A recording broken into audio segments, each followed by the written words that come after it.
If you have created a rubric and you would like to import that in to share with your grading team, you can do so by importing a comment library as a CSV file. You can also, if you've already created a comment library in another assessment that you'd like to use, you can also export that comment library as a CSV and re-upload it to a different assessment.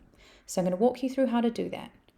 Find the assessment that you'd like to upload your comment library to. Select Setup. And from the Setup page here, you can select Manage the Comment Library. If you are exporting the comment library, you would select Export Comment Library.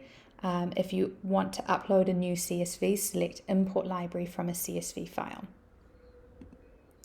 From here, you will find your comment library, and you have the options to either export all questions or just questions, comments associated with one question.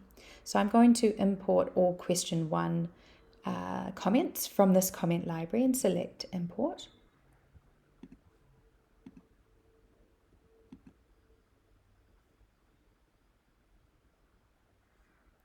So we can see 14 comments have been imported. We will click Done. And then when you go into grade, there are no responses uploaded just yet, and grading is not due to begin as of yet. But if you click on the comment library there, that icon, you will see that we have a whole lot of comments that will be available for you when you grade.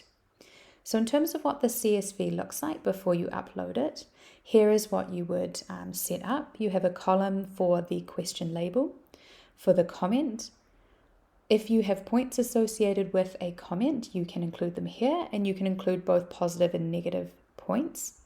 If you would like to share the comment with your team, you would include this column that says shared, and you would set it to true. If you did not want to share these comments with your grading team, you would make sure that this was set to false.